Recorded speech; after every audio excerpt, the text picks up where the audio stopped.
Affordable 4K monitors have been a thing for quite a while. Most monitor brands have a few decent 4K options with low input lag, great image quality, and a decent panel. And while I've been rocking a 27-inch 4K monitor for close to 3 years now, I do feel like it requires a bit of scaling to let you back away from it. And it doesn't offer some of the newest features such as HDR and a USB Type-C port. Well, that's something that a more recent and larger monitor would help with. And that will be the focus of today's video, as we'll take a look at BenQ's EW3270U 32-inch VA 4K monitor. They generously sent this unit over, so without waiting any further, let's take a look at it. So this is a 32-inch 4K VA panel, which means you'll get great contrast, but worse viewing angles than IPS, still better than TN overall. It's a matte panel, so colors won't pop as much, but it will reflect less light, which is a good thing. It's mostly a plastic build, but it feels super solid, and it's matte, so it won't scratch easily. The stand is solid, but it only offered tilt adjustments, no height or pivot. But the monitor is so high that the height is not too bad depending on where you place your windows, and I didn't mind too much as it has a VESA mount, and I might as well pay a bit less for the built-in stand that way instead of getting one that has the proper adjustments, but that I will still ditch out and replace with a proper monitor arm. And I was able to install it on my Ergotron LX arm, and it was strong enough to support its weight. It weighs around 16 pounds and it's within the 7 to 25 pound range of my arm, and it was much better than vertically centered, and the viewing angles were much better as well, which is important for VA panels as viewing angles can shift the colors a bit, but I'll talk about that later. You get tactile buttons under the screen to navigate through the on-screen display menu. It's super easy to use and to access all the settings. You also get a button to quickly toggle the low blue light and HDR modes, which can be practical if you often switch between those. You also get a great selection of ports with one DisplayPort 1.4, two HDMI 2.0, and one USB Type-C port, all for a video feed. The Type-C port won't provide power, so you can't use it to charge your laptop with it, unfortunately. You also get 300 nits of brightness. It's alright, but not enough to be HDR10 qualified, but it does have a real 10-bit panel. It has a contrast ratio of 3000:1, which is great, but again, not enough for the HDR10 spec. You also get a 4 millisecond gray-to-gray response, which is alright if you plan to game on this monitor. And it comes with a mini DisplayPort to DisplayPort cable and a USB Type-C cable, but you'll have to provide your own regular DisplayPort and HDMI 2.0 cables, which is a bit unusual. Normally you would get those cables in the box, but it's not too big of a deal either. Now, who's this monitor for? I think it's mostly meant to be used for multimedia consumption and productivity. As for multimedia, having a 4K panel is great to watch stream content on Netflix or YouTube. You really get a super crisp image.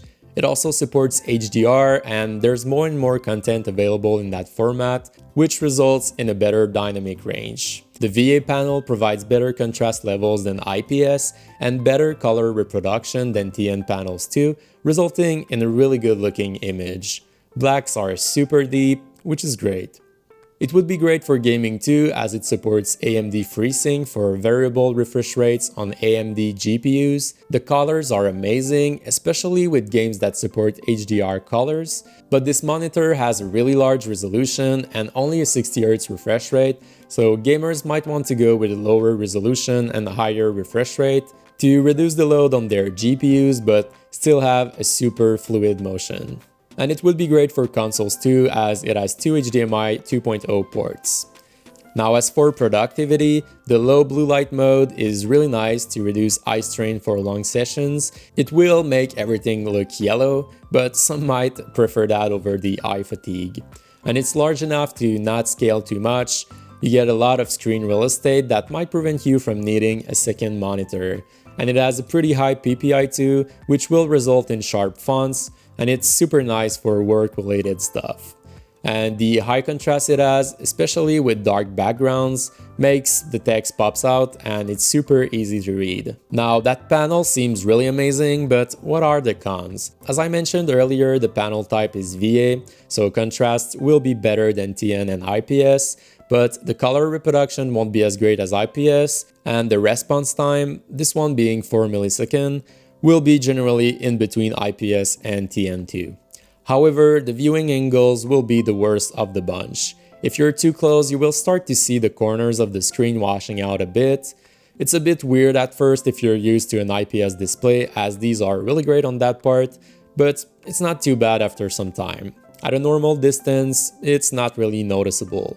But keep in mind that you need to be perfectly centered to get the best viewing experience. And my camera made it worse or better at times, so maybe don't judge how it looks in real life by this footage. Other than that, this monitor does support 10-bit colors, which is great for content that's available in that format. Unfortunately, Windows 10 doesn't support that color depth that well, and it results in washed out colors and crushed blacks. The monitor has really limited options in HDR mode. You only get 2 picture profiles with no adjustments other than sharpness. So you need to take it as it is. You can change the temperature, contrast, saturation, and other options like that. You would need to calibrate it with the appropriate hardware for a better image, like a Spider, but it's pretty expensive, I think. It looks really great when I play Netflix content that's in HDR, and I don't think I could tell if something is in HDR or SDR just by looking at it. I would probably need a side-by-side comparison, but I can tell you that it does look good and the colors are amazing. But for web browsing, the colors are off a bit and the contrast is too low. Whites look like light grays and the blacks look like dark grays sometimes, or are simply crushed where you can see the details in the shadows. And I was able to try the HDR mode with Mass Effect Andromeda, which has an HDR setting, and it did look really great. So for now, I would say go HDR for games and movies that support it, but turn it off in other scenarios.